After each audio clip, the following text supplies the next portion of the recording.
1978-1998, cela fait maintenant 20 ans. 20 ans qu'il nage, roule et court, avec pour certains l'objectif de l'emporter, avec pour beaucoup un seul but, terminer l'épreuve mythique du triple effort, l'Ironman d'Hawaï. Bien sûr, Hawaï pour moi c'est ce qu'il y a de plus important. Je suis ici pour remporter une deuxième victoire. Je vais essayer. C'est vraiment l'objectif majeur pour moi. J'aimerais rejoindre ce groupe d'élite de vainqueurs. Si ça n'arrive pas tout de suite, je vais quand même pas me suicider. J'ai fait la même préparation qu'il y a 2 ans avec, par exemple, le marathon, le triathlon de Roth, 4 semaines avant Hawaï. Je l'avais remporté. Je l'avais fait aussi en remportant Nice. Et c'est vrai que cette année, j'ai fait un petit peu la même préparation avec 4 semaines avant cette Ironman d'Hawaï, la course au Japon que j'ai remportée.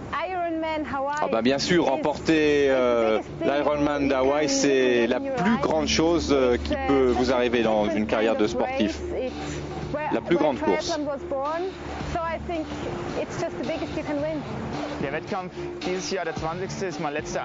C'est mon dernier Ironman avant de me préparer pour les Jeux Olympiques de Sydney, donc je veux réaliser une belle course ici.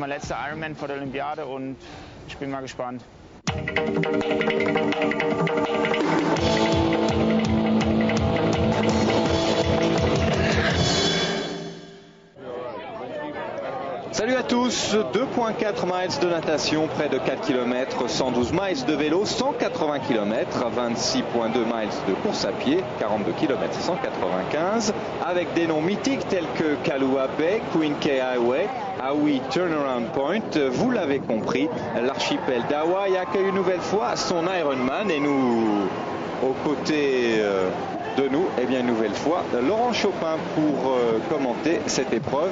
Une fois de plus, on va se répéter, mais c'est vrai que c'est l'épreuve de référence, quoi qu'il arrive. Oui, vous l'avez dit, 1978, ça fait 20 ans, c'est la 22e édition. C'est vrai que c'est vraiment l'histoire du triathlon là, qui va défiler un petit peu devant nos yeux. Et comme d'habitude, c'est toujours un plaisir de se retrouver sur cette course. Et c'est vrai qu'on va s'intéresser un petit peu plus particulièrement aux Européens lors de cette édition 98.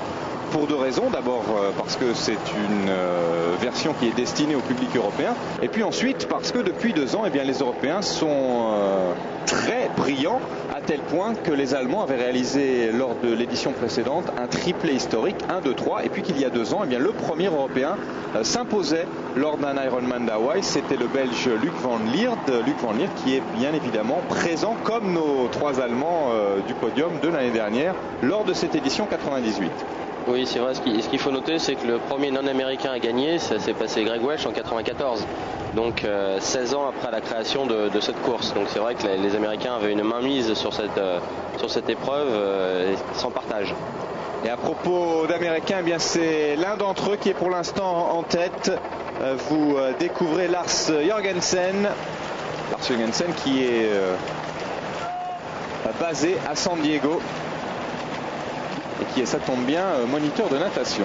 Oui, vu sa carrure, on a aperçu un petit peu sa musculature. Là, il est certain que c'est un nageur, mais je ne suis pas persuadé qu'on le retrouve dans le classement par la suite. Et à propos de nageurs, vous apercevez peut-être une nageuse, c'est Wendy Ingraham, l'américaine, aux côtés du Munkel, une allemande, une américaine. Là, en revanche, ces 2-là, on pourrait tout à fait les retrouver à l'arrivée après le triple effort. Alors en plus qu'elles sont en train de faire une natation très solide, puisqu'elles sont en queue du paquet des meilleurs messieurs. Exactement. Les meilleurs messieurs, on a aperçu le bonnet rouge et le numéro 1 de Luc Van Lierde. Tout à fait, elles sont vraiment dans le groupe de tête. Et on peut noter une natation avec un petit peu de houle quand même, ça tape beaucoup. Et c'est vrai que c'est une natation un petit peu difficile. Ce qui explique sans doute justement la performance de Lars Jørgensen, qui est un pur nageur. Oui, et puis qui sait nager dans la houle, parce qu'à San Diego c'est pareil. Il y a quelques surfeurs qui se retrouvent là-bas parce qu'il y a de belles vagues. Heureusement, pas les vagues du North Shore ici pour nos triathlètes à Hawaï, mais de la houle tout de même, en tout cas suffisamment pour poser quelques soucis à certains des triathlètes ici dans la baie de Kailua. Et Lars Jørgensen qui a quand même creusé un bel écart, et au milieu des poursuivants, eh bien, on aperçoit notamment les dames, mais aussi Wolfgang Dietrich, John Weston, Luc Van Lierde, Spencer Smith. Beaucoup des meilleurs. Et puis toujours du côté des dames, un duo composé d'Ingram et de Muckel. Un groupe bien compact là, hein. C'est un petit peu, c'est vraiment pour dire que le niveau natation a vraiment augmenté, et même sur les longues distances. Avant on voyait pas ça, c'était plutôt 2 nageurs en tête, puis un petit groupe de 3 etc. Et là c'est vraiment un groupe compact, 2 groupes compacts même de 25 unités chacun, et c'est vraiment un niveau natation qui est absolument impressionnant maintenant. À propos de compact, les images vous donnent raison, hein, parce que c'est très très compact. On a vu une magnifique vue aérienne, ce qui vous permet d'apprécier une nouvelle fois le temps radieux qui règne ici à Hawaï. Et une nouvelle fois on se rend compte que Lars Jørgensen, l'américain, est toujours en tête, suivi pas tellement loin d'ailleurs d'un peloton assez groupé avec Weston, Dietrich, O'Brien, Komorowski aussi l'allemand, Gennari, autre américain, Van Lierde, Rhodes le néo-zélandais, Bonney l'américain, Smith le britannique.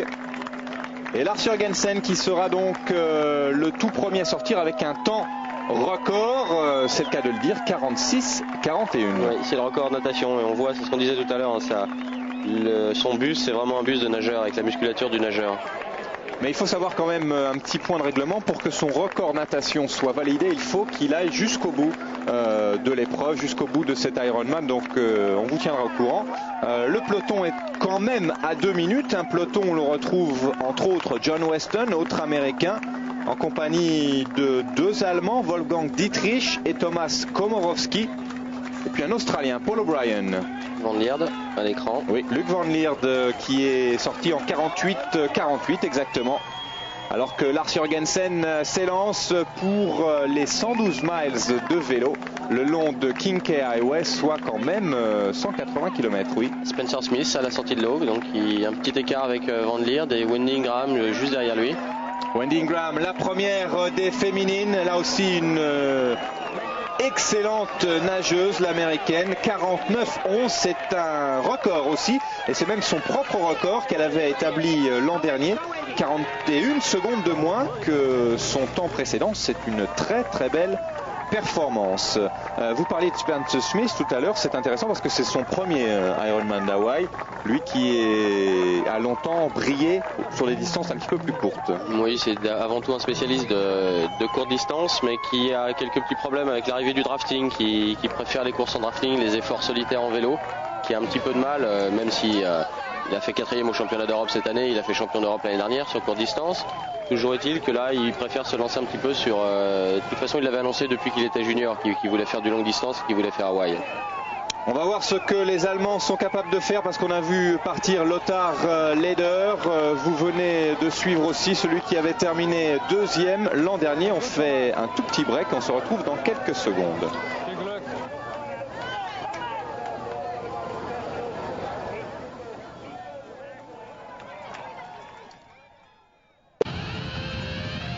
De l'endurance, c'est bien de l'endurance dont il va falloir faire preuve, et rapidement, comme on pouvait s'en douter. Notre meilleur nageur américain, Lars Jørgensen, vient d'être rejoint et même dépassé à une vitesse hallucinante, dépassé entre autres par Luc Van Lierde, le vainqueur de l'édition 1996. Oui, il va falloir qu'il soit fort mentalement, parce que je pense qu'il va y avoir beaucoup de monde le doubler, et le doubler très vite, que ce soit en vélo et probablement à pied, donc c'est probablement celui qui va avoir le plus de concurrents. On a aperçu Spencer Smith avec son dossard numéro 24. Jürgen Zeck est dans le coup aussi, tout comme Lothar Leder. Zeck et Leder avaient terminé 2e et 3e l'an dernier. Vous découvrez justement Lothar Leder à l'écran. Et vous découvrez aussi l'une des particularités, l'un des éléments qui demeurent à Hawaï, c'est que les fameux 180 km de vélo se déroulent sans drafting. on a simplement le droit d'affronter sa propre fatigue et le vent et la chaleur et aussi, le vent, oui, tout à fait, oui. Au milieu des champs de lave sur la Kincaid Highway. Ouais, parce qu'on le verra sans doute à l'écran tout à l'heure, mais la plupart des athlètes sur beaucoup de portions de faux plat montant ont remis le petit plateau.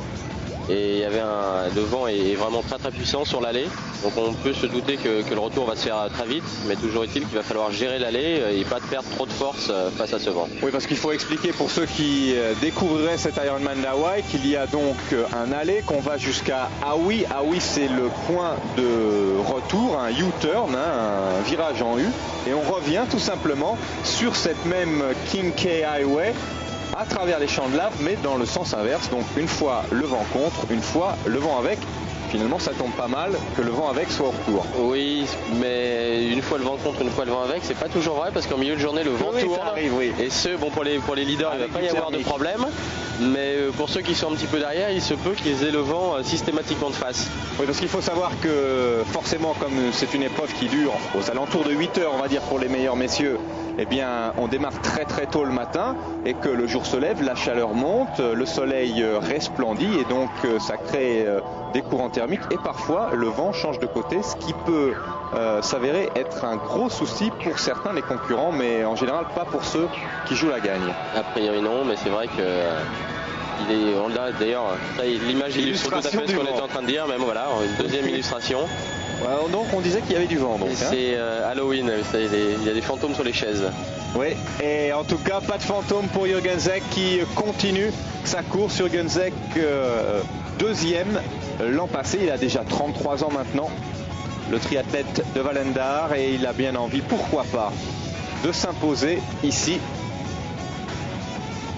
Là encore, un matériel à la pointe de la technologie. On a vu cadre carbone, des vélos qui permettent de gagner quelques précieuses secondes, en tout cas d'économiser un petit peu d'énergie.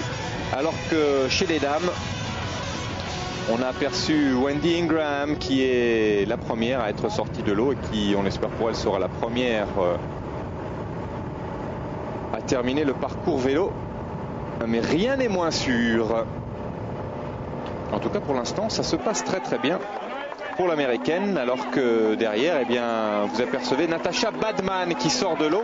Natasha Badman avec son numéro 56. Il faut savoir qu'il y a 2 ans, pour un coup d'essai, elle avait pratiquement réalisé le coup de maître, puisque elle avait terminé deuxième. L'an dernier, elle était bien présente, mais elle n'avait pas véritablement pu prendre le départ. Elle avait pris le départ, mais elle avait eu un gros coup de fatigue, donc elle avait dû abandonner. Et cette année, eh bien, elle espère une nouvelle fois figurer sur le podium. La Suissesse, Natasha Badman, là aussi, un matériel de pointe pour une ambition. On vous le rappelle, elle nous l'a déclaré en tout début de reportage, son ambition, elle est claire, remporter ce qui, pour elle, représente la plus grande course dans le triathlon mondial. Et Patrice, on parlait la dernière fois sur la course de Sad Island, sur les championnats du monde longue distance, justement un petit peu cette incompatibilité d'enchaîner court et long. Et ce qu'il faut savoir, c'est que Natasha Badman a réalisé une 10e place au championnat du monde de Lausanne sur courte distance, et là, 5 semaines plus tard, est partie pour faire une belle performance sur Hawaï. Donc la semaine dernière, on disait une semaine sur l'autre, Lausanne, le Japon, c'était un petit peu dur. Là, on voit quand même que des efforts, étant des efforts aérobie, il y a quand même la possibilité de marcher sur court et de marcher sur long. On va écouter Jürgen Zeck, dit Zach Attack. Alors bien sûr, remporter la course de Roth, ça vous permet d'avoir une belle confiance, ça vous permet d'être bien motivé pour la suite. Le problème, bien évidemment, c'est qu'on est fatigué et que ça prend du temps pour récupérer. Mais je me suis parfaitement préparé et j'espère faire un bon résultat. Il le déclarait, à son avis, n'a pas puisé à 100% dans ses réserves lors de l'Ironman allemand. Et pourtant, il avait fait une belle course, ce beau gars. Eh ben, c'est qu'il a encore un beau potentiel. Son compatriote Thomas Elriegel. Bien sûr, ce qui va être le plus dur pour moi, c'est la natation. Je pense surtout que Luc Van Lierde est un coureur émérite et que ça va être très très difficile, mais on verra bien ce qui va se passer. J'espère être suffisamment solide pour rester en tête. C'est vrai que les Allemands, après leur triplé de l'an dernier, on vous le rappelle, hein, Thomas Elriegel, celui que vous venez d'entendre, Jürgen Zeck et Lothar Leder, 1, 2 et 3. C'est impossible pour eux de faire mieux, ils pourront éventuellement faire aussi bien, mais il y a des gens qui ont bien envie de bouleverser un petit peu cette hiérarchie germanique. Toujours est-il qu'au demi-tour, Thomas Elriegel juste devant Jürgen Zeck, ouais. Donc un petit peu comme l'an dernier. Jürgen Zeck là qui fait signe, apparemment il a dû avoir un problème, il a crevé, tout simplement. Ce qu'il faut savoir, c'est à Hawaï, les changements de roue sont autorisés. Il y a même des motos de l'organisation qui sont là pour donner des roues. Ce qui est le contraire sur la plupart des courses où normalement l'athlète doit se débrouiller tout seul pour réparer. Alors forcément, ce flat tire, ce pneu crevé de l'Allemand Jürgen Zeck va faire l'affaire d'un certain nombre d'autres concurrents, puisqu'on retrouve en tête, outre Zeck, donc Thomas Elriegel, son compatriote, mais aussi Peter Reid, le Canadien, qui est venu se mêler à la lutte. Peter Reid avec le numéro 4. Ici, avec un pneu neuf. Le pneu neuf, c'est une roue même carrément. Oui, une roue neuve. Oui, il a fait un échange standard, mais une roue à bâton. Il a troqué une roue à rayon contre une roue à bâton. L'inverse plutôt, une roue à bâton contre une roue à rayon. Donc un petit peu moins aérodynamique, un petit peu moins efficace. Et pas de la même couleur, puisqu'il avait des pneus rouges et qu'il a des pneus noirs. Mais ça n'a que très peu d'importance. Vous profitez sur ce plan large de la belle vue. Les athlètes, il est vrai, n'ont pas forcément l'opportunité d'en profiter autant que vous parce qu'ils sont en plein effort, à l'image de Jürgen Zeck, Thomas Elriegel et Peter Reid qui est en train de réaliser un beau retour, le Canadien.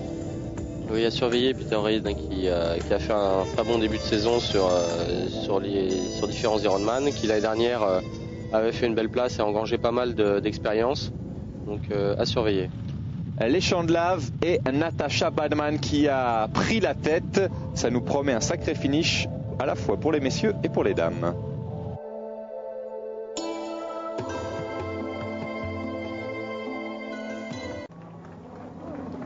Les Allemands avaient fait 1, 2, 3 l'année dernière et cette même année, en 1997, Jürgen Zeck avait terminé à la 2e place. Jürgen Zeck qui pour l'instant est l'homme de tête. Les Allemands qui une nouvelle fois se montrent brillants parce que outre Jürgen Zeck, eh bien Thomas Elriegel, le tenant du titre, est lui aussi parmi les 3 hommes de tête.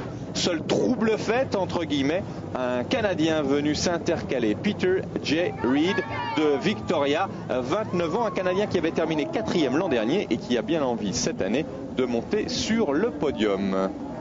On a vu le temps vélo de Jürgen Zeck, 4,43. Qui est un temps relativement modeste, mais qui est expliqué par ce qu'on disait tout à l'heure, par le vent à l'aller. Mais c'est un temps, d'habitude, il tourne entre 4,25 et 4,30. Donc un quart d'heure de plus que d'habitude. Ceci expliquant cela. Et puis c'est vrai qu'on a beaucoup parlé des 2 Allemands et de notre Canadien qui est en train de s'élancer, mais il ne faudrait pas oublier, alors que là, Thomas Elriegel est en train de s'élancer pour les 42 km 195 pour le marathon. Il ne faudrait peut-être pas oublier notre ami belge Luc Van Lierde qui doucement mais sûrement effectue une belle remontée et on le sait, la course à pied c'est son point fort. Le voici Luc Van Lierde, donc attention parce qu'il n'a pas tant de retard que ça et il pourrait bien créer quelques surprises. Des surprises on en a parfois lorsque la caméra se déplace sans prévenir. Dernier préparatif pour le dossard numéro 10, Luc Van Lierde, le triathlète de Bruges, âgé de 29 ans lui aussi, tout comme Peter Reid.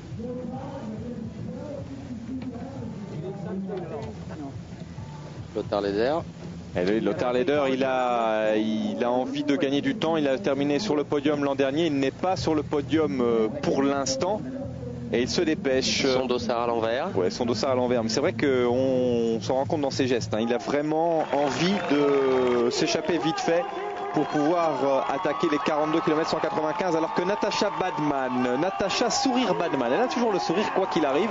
La seule fois où on ne l'a pas vu sourire, c'était l'année dernière lorsqu'elle a été contrainte d'abandonner.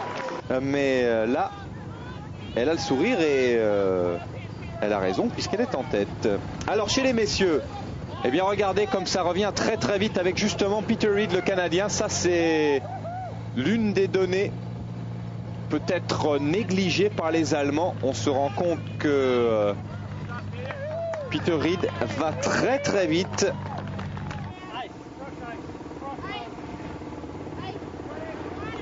Il vient de passer Jürgen Zeck fatigué.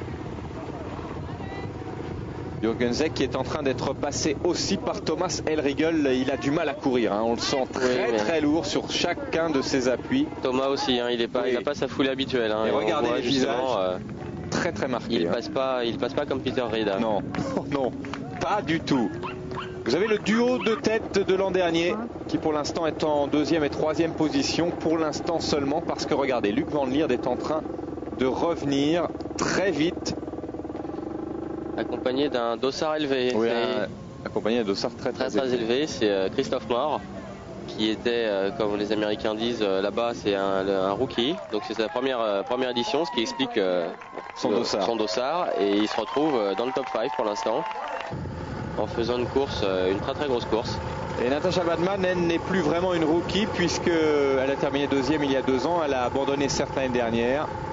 Mais là, cette année, elle a envie de concrétiser ce qui pour elle représente la victoire suprême. Natasha Badman renseignée.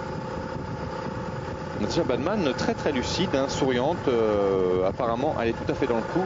Et regardez, Luc Van Lierde qui fait un petit signe quand même à Thomas Elriegel, qui est vraiment pas dans le coup aujourd'hui, hein. Le vainqueur de l'édition 96 qui passe le vainqueur de l'édition 97. Et c'est vrai que l'avantage est très nettement du côté du coureur belge. J'ai regardé, il continue et il rencontre un autre Allemand un petit peu planté, avec une foulée 2 fois moins longue. Non, les Allemands qui ont peut-être finalement payé le prix de leur exploit l'année dernière. C'est-à-dire que l'année dernière, ça s'est tellement bien passé pour eux. Cette année, ils avaient tellement envie de reproduire ces résultats. Ils se sont peut-être lancés un petit peu corps et âme dans la bataille, j'ai envie de dire, un petit peu trop vite ou avec trop d'énergie, et ils se retrouvent à payer le prix là maintenant. On l'a vu, Peter Reed a été le premier à les laisser sur place, et maintenant malheureusement ils sont en train d'être passés, j'allais dire par tout le monde. Non, c'est pas le cas, pas par tout le monde, mais en tout cas par un certain nombre des meilleurs, et notamment par Luc Van Lierde. C'est vrai, ils doivent payer le gros vélo qu'ils ont fait. Ils ont fait un vélo tous les deux assez impressionnant, de Zach d'autant plus, et voilà. Oui. On a l'image Zach qui marche, on ne l'a pas vu souvent dans cet état-là. Jürgen Zach qui va probablement abandonner d'ailleurs, parce que s'il est en train de marcher. En fait, il a parlé de knockout, non? Il va peut-être pas abandonner, mais il sera très loin au classement. Alors que du côté de Natasha Badman, tout se passe très bien. Eh oui, un petit sourire.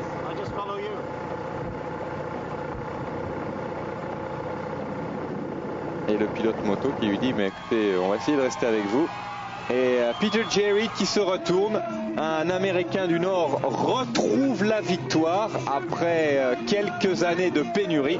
Cette fois, c'est un Canadien. Par le passé, des Canadiennes s'étaient imposées, mais jamais un Canadien. Et voilà, qui est fait pour Peter J. Reed après sa 4e place de l'an dernier. Croyez-moi, il est heureux, on le comprend. Peter J. Reed, le vainqueur en 8h24 minutes et 20 secondes. On comprend aussi, en jetant un coup d'œil au chrono, que cette édition 98, cette édition du 20e anniversaire aura été très éprouvante. Éprouvé mais souriant, Luc Van Lierde qui a réalisé un magnifique comeback. Luc Van Lierde qui prend une très belle 2e place, et vous le voyez, il n'est absolument pas déçu de cette performance, on comprend. Il était temps que ça se termine aussi. Ouais, très éprouvé. 8h31 minutes et 57 secondes tout de même pour Luc Van Lierde.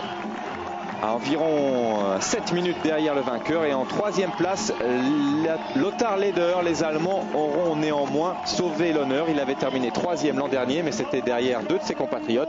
Cette fois, ce n'est plus le même cas de figure, mais néanmoins il se retrouve toujours sur cette 3e marche du podium avec le petit Leder. Avec Leder Junior. Les résultats des autres Européens, donc outre Van Lierde et Leder, Christophe Moore termine 4e, et surtout notre Français Rovera en 7e position. Tout à fait, très belle course de René, qui a fait une course très bien montée avec très équilibré et très costaud. Après sa 14e place il y a 2 ans, sa 13e place de l'année dernière, cette fois il a divisé par 2. Il n'a pas fait 12e, il fait 7e. Cette année, le meilleur européen aura donc fait 2e, mais la meilleure européenne se sera imposée. 3e tentative, la bonne tentative pour Natasha Badmann. Victoire donc devant Lori Bowden, la Canadienne, et Fernanda Keller, la Brésilienne. Le Canada qui se retrouve victorieux chez les messieurs et une 2e place chez les dames. Voilà qui est très bien réalisé. Merci beaucoup de nous avoir suivis pour cette édition du 20e anniversaire de l'Ironman d'Hawaï. On se retrouve très bientôt sur Eurosport. Salut à tous. Au revoir, à bientôt.